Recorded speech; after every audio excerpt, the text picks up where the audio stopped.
Twelfth class के बाद nursing field में 3 कोर्स काफ़ी पॉपुलर हैं, एएनएम, जीएनएम और बीएससी नर्सिंग।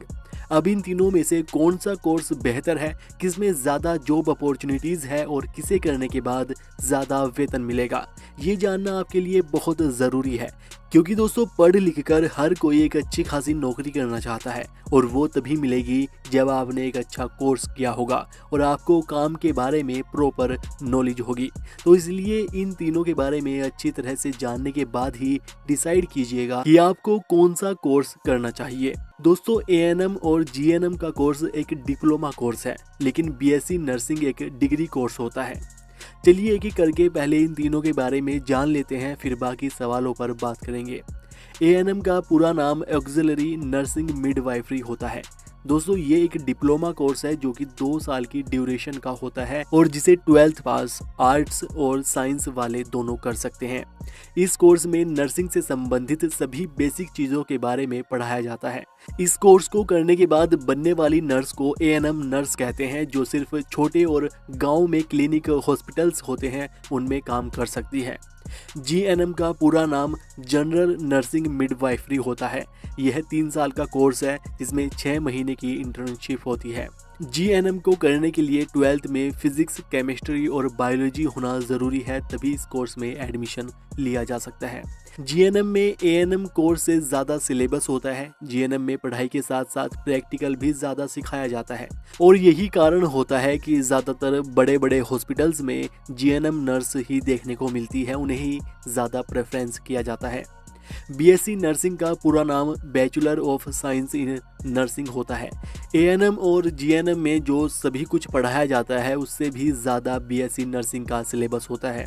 और दोस्तों एएनएम कोर्स को हिंदी वाले भी आसानी से कर सकते हैं, लेकिन जीएनएम और बीएससी नर्सिंग के लिए इंग्लिश आनी ज़रूरी है, क्योंकि इन दोनों में सिलेबस इंग्लिश में ही होता है। अब जान लेते हैं कि आखिर इन तीनों की फीस कितनी होती है। दोस्तों जैसे एएनएम कोर्स इन तीनों में सबसे कम ड्यूरेशन का है तो उसकी फीस कम होती है, जीएनएम की उससे ज़्यादा और बीएससी नर्सिंग की सबसे ज़्यादा फीस लगती है। एएनएम का टोटल 2 साल का खर्चा 1 लाख से 1.5 लाख के बीच में आता है, वहीं जीएनएम का 3 साल का खर्चा 1.5 से 2 लाख के बीच में आएगा और बीएससी नर्सिंग का 3 लाख से 4 लाख के बीच में खर्चा आ जाता है। अगर किसी अच्छे प्राइवेट से आप इन कोर्स को करते हैं तो लगभग इतना ही खर्चा आपका आएगा। अब बात करें इनके कार्यों की, तो दोस्तों कार्य तो लगभग इन तीनों के सेम ही होते हैं। एएनएम कोर्स का मकसद सिर्फ नर्सिंग से संबंधित छोटे मोटे काम सिखाकर नर्स बनाना होता है, जिससे कि वह डॉक्टर्स की हेल्प कर सके और छोटे मोटे काम जो हॉस्पिटल्स में होते हैं उन्हें देख सके। लेकिन जीएनएम और बीएससी नर्सिंग में ऐसा नहीं होता। इसमें एक नर्स के सभी काम सिखाए जाते हैं, जिससे कि बड़े बड़े हॉस्पिटल्स में बड़े बड़े डॉक्टर्स के पास रहकर नर्स काम कर सके। हॉस्पिटल्स में मरीजों की देखभाल से संबंधित सभी तरह के काम वे देख सके। एक तरह से देखा जाए तो जीएनएम और बीएससी नर्सिंग वालों को बड़े बड़े हॉस्पिटल्स में एएनएम से ज़्यादा प्रेफरेंस दी जाती है, इन्हें ज़्यादा पसंद किया जाता है।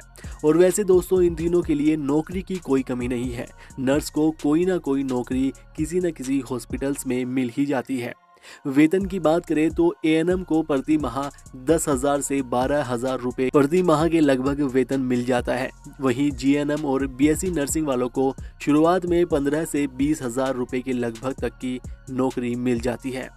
तो अगर दोस्तों आपके पास ज़्यादा समय नहीं है, जल्दी से कोर्स करके नौकरी करना चाह रहे हैं तो एएनएम कोर्स आपके लिए बेस्ट है।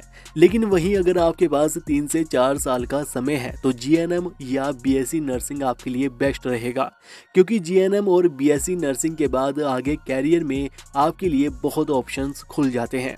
इसके बाद अगर सरकारी नौकरी के लिए भी अप्लाई करेंगे तो उनमें भी जीएनएम और बीएससी नर्सिंग वालों को प्राथमिकता दी जाती है। बाकी दोस्तों जो आपको अच्छा लगे वो कोर्स कीजिएगा और हमें नीचे कमेंट करके ज़रूर बताइएगा कि आप किस कोर्स को कर रहे हैं या करने वाले हैं। बाकी वीडियो को लाइक और शेयर कीजिएगा और ऐसी ही और वीडियोज़ के लिए चैनल को सब्सक्राइब करके बेल आइकन दबा लीजिएगा।